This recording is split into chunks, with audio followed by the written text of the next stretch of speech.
I'm Aislinn Green, and this is Travel Tales by Afar. Welcome to Season 6. We are kicking off our new season with stories that will take you to extraordinary places and introduce you to remarkable people from around the world. Every week, we're going to hear stories of life-changing travel this season from comedians, astronauts, authors, adventurers, and so many more. And this first episode of Travel Tales Season 6, I think really epitomizes what travel is all about. Because today I'm talking with Mario Rigby. He is an eco-explorer with travel in his blood. He was born in Turks and Caicos, raised in Germany, and now lives in Canada. He's also a former professional athlete, and as you'll soon hear, he's always been an explorer at heart. But at age 28, he wanted to change his life, so he trained for 9 months, sold everything he owned, and embarked on a more than 2-year, 7,500-mile walk across Africa. He started in Cape Town and ended in Cairo. It is not an exaggeration to say that that journey was truly life-changing. Mario and I spent much of our conversation talking about how that epic sojourn led him to where he is today. We also touched on deeper themes like reverse culture shock, what sustainable tourism really looks like, and the power of movement to untangle your mental knots.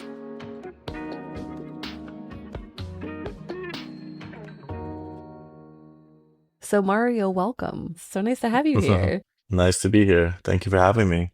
Well, I would love to start. I mean, you're such an adventurous person, and I'm just curious to know, have you been an adventurer since birth, would you say? I would say it's even preordained before birth because if you look at the Turks and Caicos Islands, it's a country that has accepted a lot of great explorers from the past. There was this American astronaut who circumnavigated around the world, and he was the first one to do so from America, and he dropped into the ocean and it collected him, and that was in Grand Turk, and that's the Yeah. island I was born in. And then if you go back even further in time, there's this controversial idea that, Christopher Columbus actually landed in Turks and Caicos. It's between Turks and Caicos and Bahamas.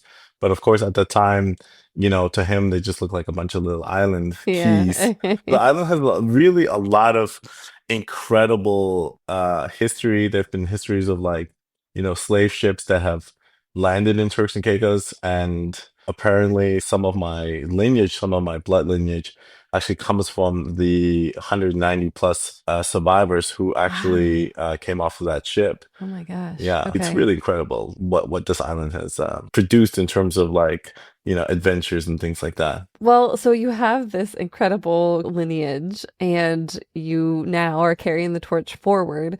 What in your life created that moment where you're like, this is what I want to commit to. This is who I want to be in the world. What was that kind of transformative moment for you? Yeah, that's a good question. I watched the show called Black Panther, Yeah. which basically was a TV show at the time when I was young, and it wasn't a movie, it wasn't popular, no one really heard about it. It was just like me, my brother, and a couple of close friends that actually watched it, and it was on BET, at the time, Black Entertainment Television.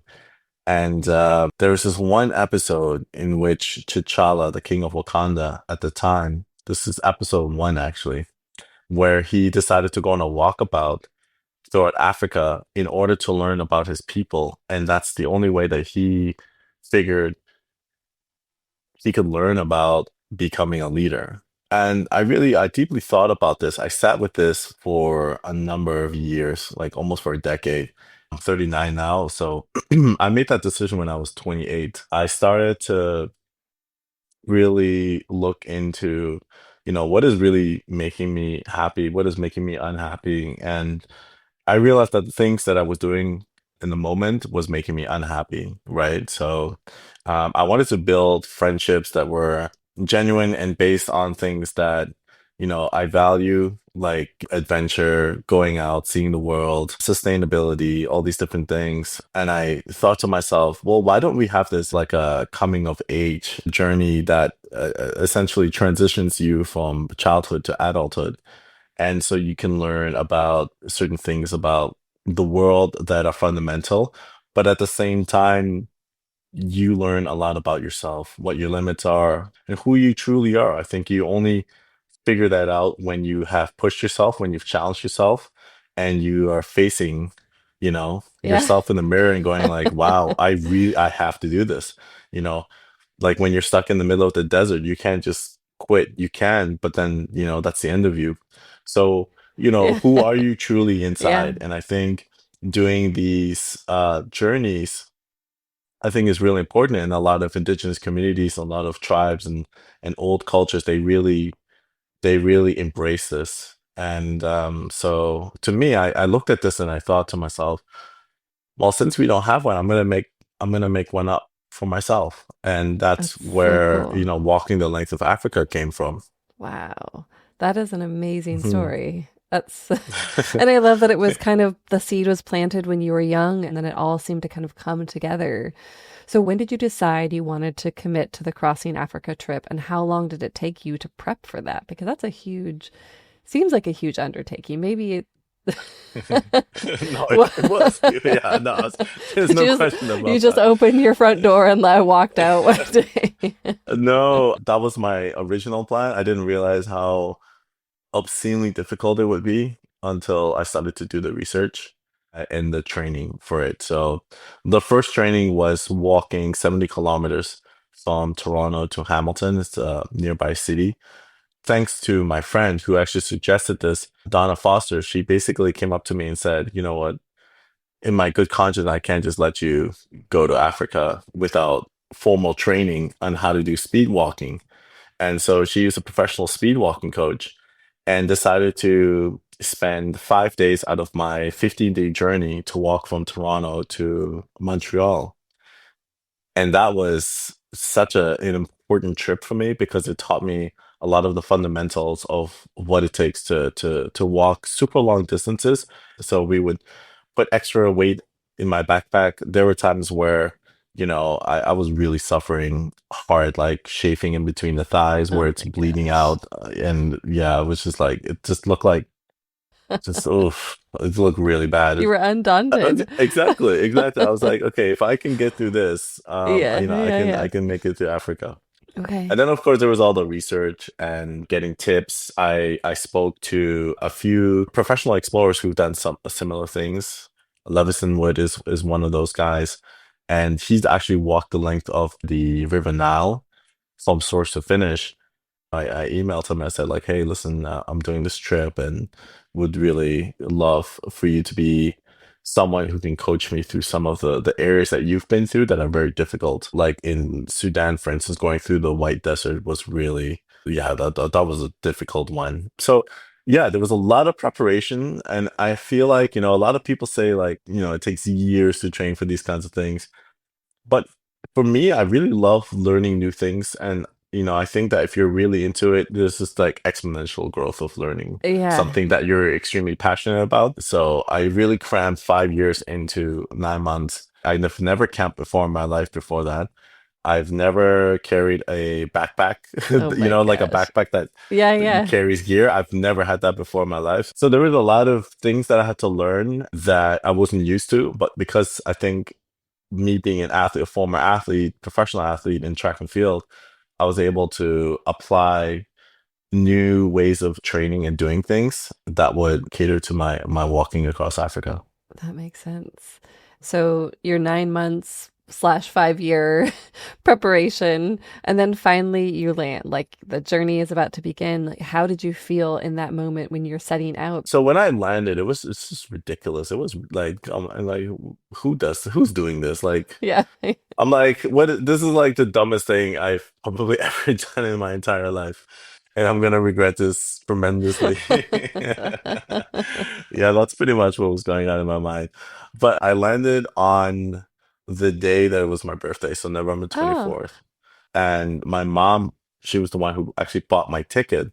So she aw. was my first sponsor, Okay. one-way ticket to Cape Town, South Africa. And just being there was really inspiring in the sense that the African people themselves were motivated and they were enthusiastic about my journey compared to, the city that I live in Toronto, where everyone kind of felt pessimistic and, they were like, you're gonna die, you're gonna die. This isn't the right thing to do. And I was like, okay, well, thanks for all your support, friends. But over there, there's like, people I just met and, strangers, they'll say that's a crazy thing you're doing. However, here's how we can help. Like, I'll tell you a quick story about, I stayed in Cape Town for 2 weeks. And then after 2 weeks, after acclimatizing and learning more about, South Africa, the culture, the politics, and all this kind of stuff. The day before I left, I sat at this restaurant in this like really beautiful part of Cape Town. And there was these two Mozambicans, and they were talking about the politics of their country in Mozambique, and they were comparing that to South Africa. And I was like really curious. So I was like, "Hey, can I join your conversation? I Yeah. really love what you guys are talking about." And Cool. over there, that's how easy it is. You can just join in on any conversation, and you can just interact, and it just feels so natural. It doesn't feel like contrived. So I joined them, and eventually they said, like, "What are you doing here?" And I said, "I'm walking the length of Africa from Cape Town to Cairo, and tomorrow begins my journey."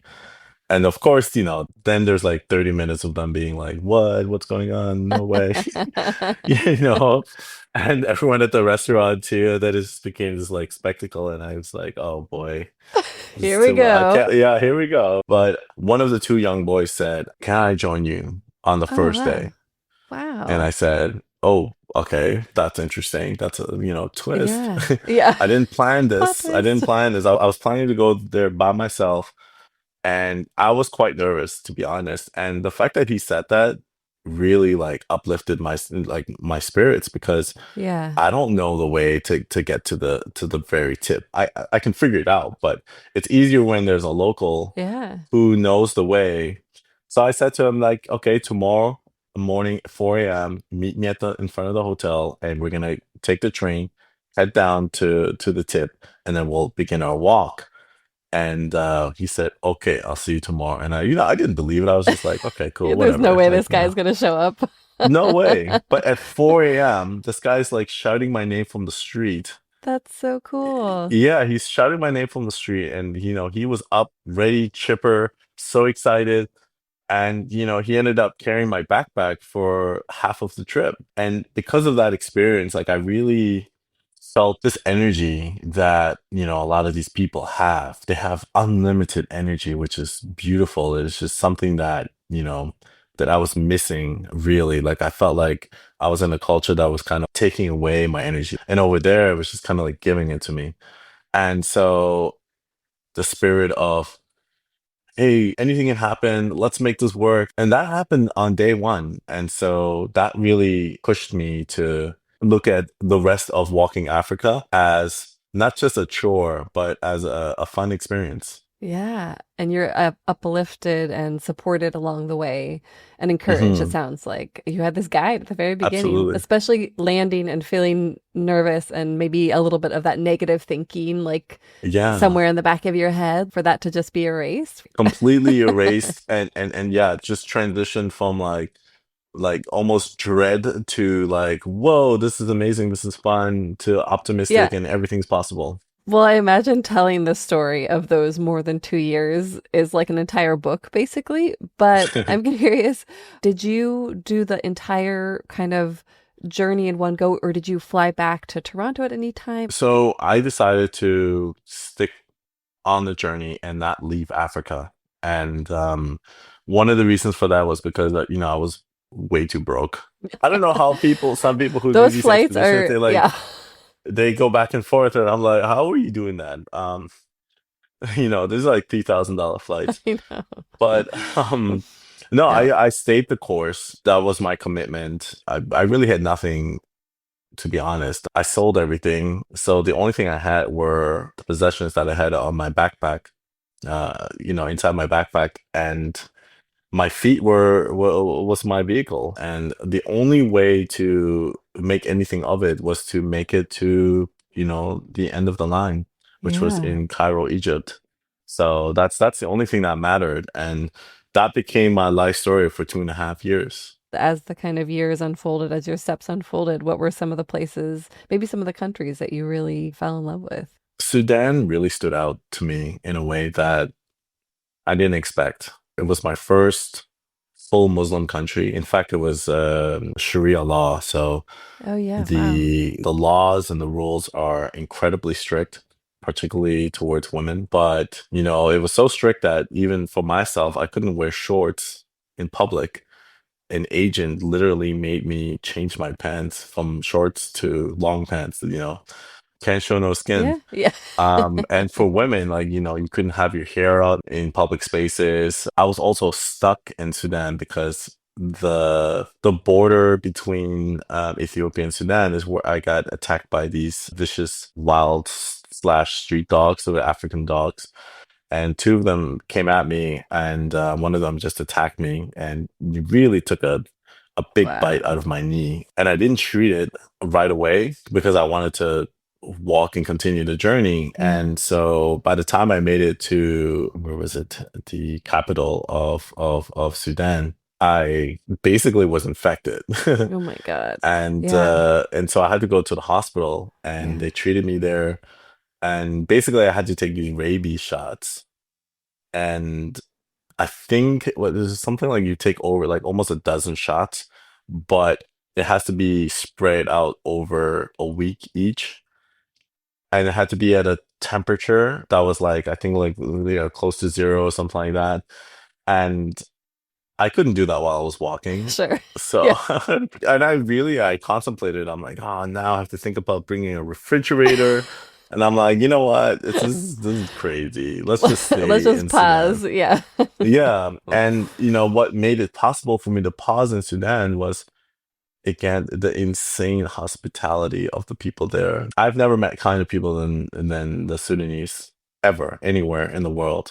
They would basically refuse to let you pay for anything. They would refuse to let you get a hotel. It's always I'm staying at someone's compound or in their house, or if they don't have space, then their friends or the family might have some.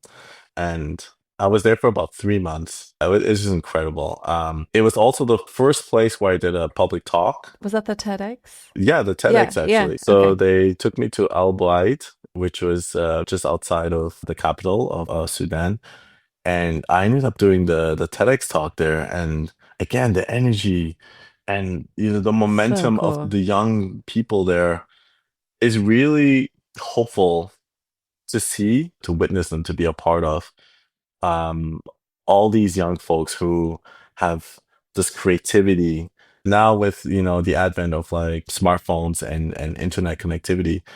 They're doing so much with so little, and a lot of the skills actually that I learned through social media was through a lot of those young folks because I couldn't carry a lot with me, right? Like I couldn't carry a gimbal. So they taught me ways to essentially, be a video editor and to be a videographer and a whole team of myself. And then they were the ones who taught me a lot of these precious skills that would then carry on into my career. Yeah, wow. Part of the journey that you mentioned earlier, or that you were a little bit nervous about and you got some tips on, was the White Desert. So was that before or after the stop for the rabies vaccines? So a lot of the journey was figured out along the way. I can't necessarily go through certain places because of like a new war, longer distances, heat waves, the tsunamis actually. Wow. So I had to find alternative routes that, put me away from danger. And crossing the White Desert was something that I looked forward to a long time before, but I didn't know how I was going to cross. I called up a friend of mine, who I mentioned before, Levison Wood, who had done a similar journey and basically took camels across this white desert. Yeah. And how long does it take to cross if you go by camel, roughly? I mean, it depends on where you're going, but the direction that I went is like essentially just over a week. So you're essentially living with nomadic tribes for a week. And the way you do it is you go to a village where these ancient pyramids are in northern Sudan. And then they have a herd of camels, and they basically have nomadic tribes who cross all those camels over to another village where they sell them. So we're talking about a herd of it could be anything from a few dozen to a few hundred camels. So you're moving with this herd and you're not riding the camel. This is where all the money goes into because you're paying $2,000 USD for a camel. All the money goes into the camel carrying your water. right? Because there's a Mm. lot of water that you need for the Yeah. week. And then by the time you cross the desert, your camel is now worth half the cost because of the weight that it's lost. Yeah, but it's crazy. You like, there's no way you would know this. I had to literally figure it all out as I'm moving, just by asking people, just be like, hey, my friend, tell me, how can I get the camel? And then, 90% of them laugh at me or don't think that they don't take me Yeah, serious. yeah. Until someone finally goes like, come here, my friend. I have a camel for you. And then you never even get to see this camel, to be honest. Like, it's just there to carry your water, and then now you have water. That's all. Yeah, whatever works. I'd love to kind of fast forward to Cairo to the end of the journey, but is there anything else that you'd like to share? A memorable moment, something that you feel like other Mhm. travelers should experience? Yeah, walking Africa is such a romantic and beautiful experience. I say romantic because of the connection you have with yourself and the connection you have with other people and nature. You become integrated into whatever is going around you. And when you're walking, you can't necessarily escape it. You just have to be a part of it. So you become like this butterfly in the wind in a way, you know? And to me, I think that's just truly beautiful. Like, there were times where, like, for instance, in Mozambique, they get bombarded with a lot of things like typhoons because it's right on the coast and monsoon season. So there's this one monsoon season where it just poured down, and I thought I was gonna essentially, suffer from hypothermia. So yeah, and this is something like you don't really think about, right? Yeah, Like, I it's wouldn't. just like surprises. There's always like these weird random surprises. And as I'm going through there, I'm thinking, oh man, I'm gonna die. I'm gonna die. And every time you think this, there are people there to somehow rescue you. So a lot of people say like, oh, you're so crazy and brave for making it across Africa.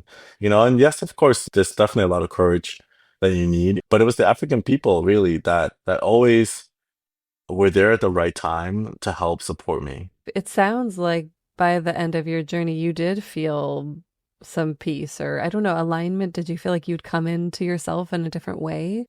I would say absolutely while I was in Africa. Yeah, yeah. And then when you come back, everything goes back to normal. And this is where like kind of deep depression comes in, where it's like reverse culture shock, where you're coming from an experience where everything was so beautiful. Beauty doesn't necessarily mean it's always positive. Beauty, I think, to me is just like when you're acting in nature's kind of glory in a way, Mm-hmm. right? Mm-hmm. Mm-hmm. And I was a part of that. And then when you come to a civilization that it's like constantly trying to fight against that. Yeah. So there's this stress, there's this pressure, this anxiety that I felt for at least the first 2 years coming back from Africa. I don't think we talk about that enough in travel, like the returning home, especially when you have changed. And I imagine you changed quite a bit during those 2.5 years. So the re-entry, and then, like you said, the reverse culture shock, realizing this is maybe not what I want for my life. And then where do you go from Mhm. there? So how did you cope with that? And is that part of why you decided to continue on with these other adventures? Because you've done amazing things since then. Like each one could be a book. Thank you. Appreciate it. It was difficult. I would say the first year I really struggled. And then I needed to get on a bike.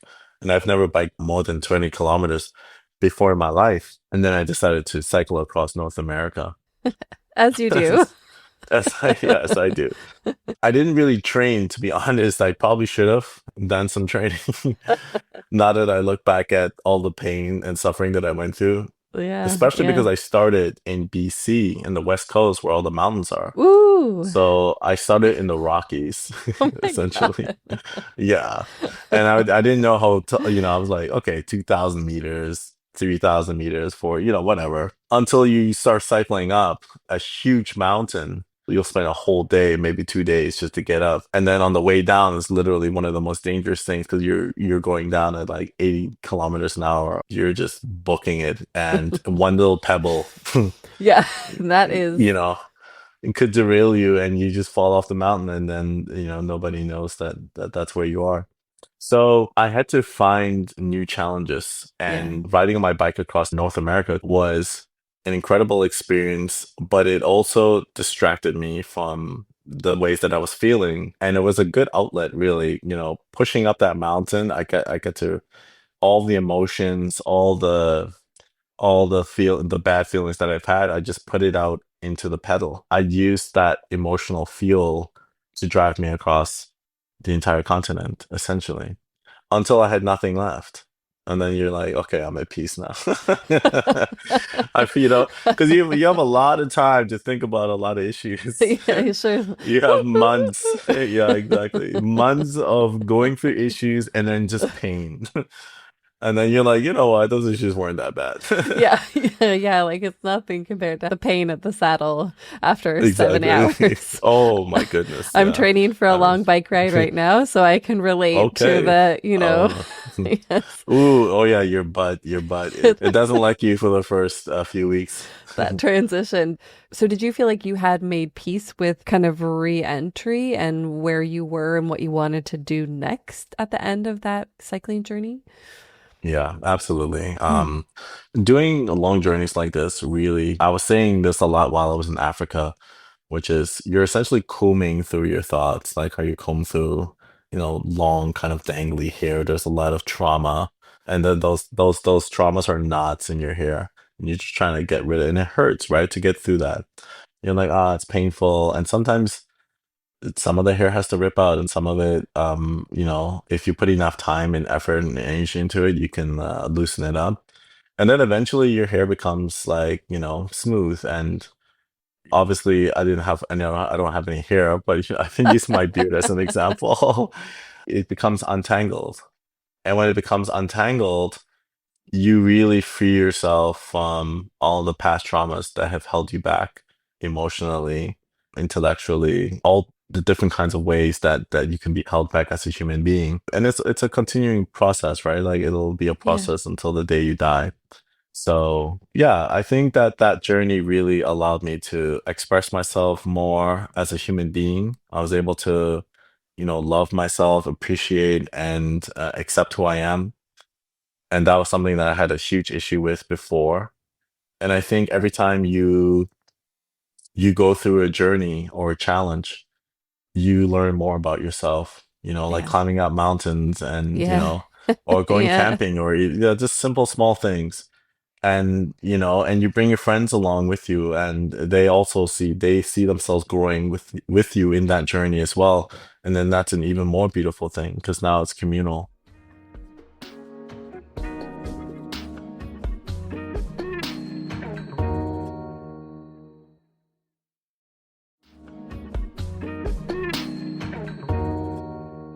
Well, I'm curious to know, you said you're 39 now, is that right? And 39, yeah. okay, and you started this when you were 28. So, Yeah. how has your philosophy around travel and your approach changed since then? I mean, that's an 11-year journey with a lot of different, untanglings.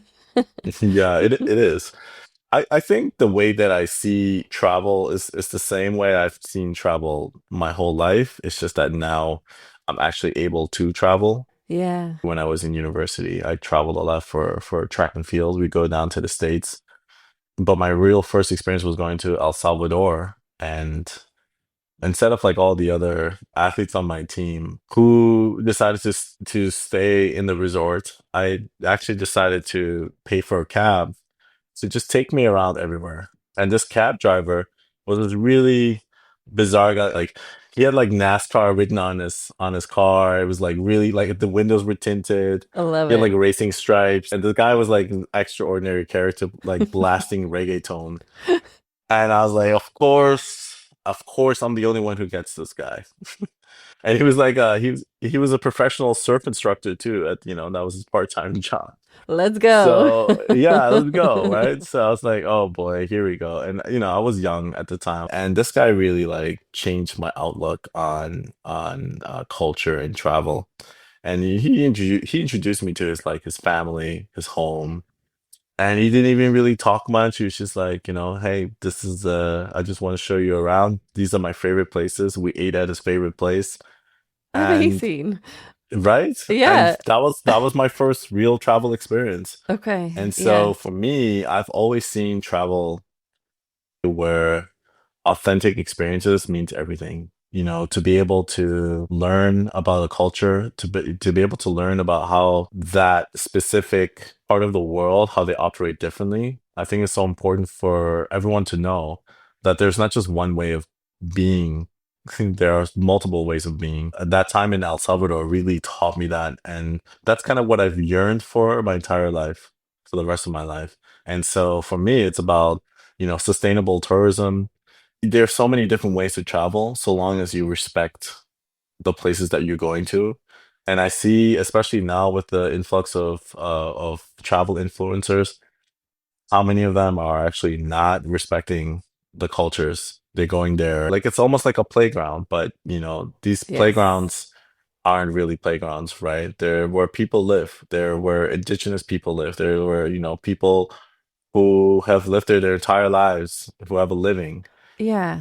We think it's so helpful and educational to go out into the world and you were talking about understanding that there's different ways of being and I feel like it's like that kind of decentering yourself, realizing that there's your way of living and the way that you were raised is not the only way. It's not the best way. It's one way. The flip side of that is the over tourism, is the kind of people going and consuming rather than having a symbiotic relationship. So it's really cool that Mm. that is part of your message and your platform. It has to be. I mean, also, tying back to Turks and Caicos, where I was born.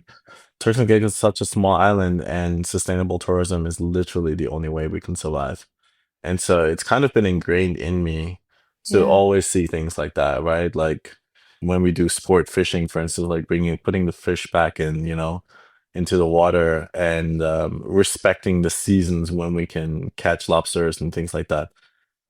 That's something that we've had early on in our culture. So I feel like sustainability is just something that's like within me. And I think that the next generation of explorers, adventurers really need to hone in on that. Yeah. Okay. So in Turks and Caicos, it sounds like that preservation of certain traditions, or like you said, respecting the environmental limits, for Yeah. example. Like there are limits. We know that there are There limits. there are literal limits. And I think for us in Turks, because we're so small, when things change, they're very immediate to us. And so I would say that Turks and Caicos is kind of like the microcosm of the world in a way where you can see a lot of things happening and changing in real time very Interesting. quickly. Like when the water warms up a bit, we can see the corals are bleaching quicker. We can see when people are using too much sunscreen that is bad for corals. Hmm. We can see the coral starting to strip away, being bleached. Then when we enforce rules and laws where people have to use reef-friendly sunscreens, you can start seeing the revitalizations of the coral reef systems almost immediately. Like it's such a incredible place to actually see all these changes happening in real time. Yeah. Well, I would love to end with if you can share what you're working on now or next. Oh Like, yeah. what is your next Mhm. Mario adventure?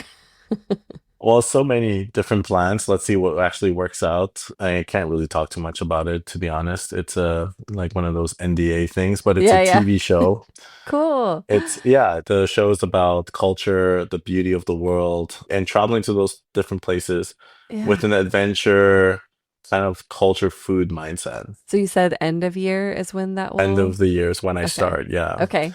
Ah, And of course that's when I'll be completing my book, which is about my walk across Africa.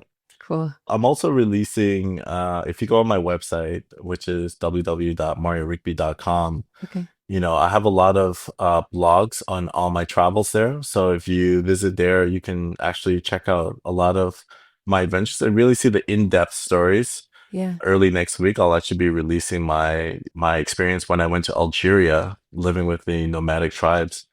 I was there for about a month, living with the Turek people, which they've lived like this for thousands of years, and they have lineages that go way back. And it's incredible to witness and be a part of these people's lives, and they've allowed me to stay with them.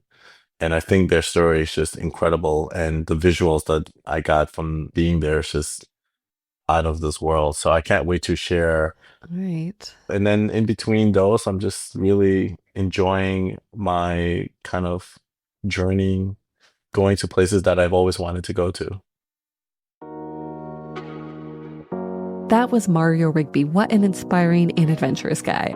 I know that I'm going to be following his adventures going forward, and you can too on social media. We've linked to all of those platforms in the show notes. You can also learn more about his upcoming projects, speaking engagements, and environmental initiatives at mariorigby.com. Join us next week for episode 2, an epic cultural adventure in the Canadian Arctic. Today, women can hunt and men like Sandy can do throat singing, but it's still a competition. And I've got to ask, how do you know who wins? The first one who laughs is the loser. Ready for more travel tales? Visit afar.com/podcast and be sure to follow us on Instagram and TikTok. We're at Afar Media. If you enjoyed today's exploration, I hope you'll come back for more great stories. Subscribing makes this very easy. You can find Travel Tales by Afar on Apple Podcasts, Spotify, or your favorite podcast platform. The podcast is also part of the Airwave Media Podcast Network, so visit airwavemedia.com to listen and subscribe to their other fine shows like Culture Kids and the Explorers Podcast. If you enjoyed today's episode, be sure to rate and review the show. It helps us book amazing guests like the one you just heard, and it helps other travelers find it. This has been Travel Tales, a production of Afar Media. The podcast is produced by Aislinn Green and Nikki Galtaland. Music composed and produced by Strike Audio. And remember, everyone has a travel tale. What's yours?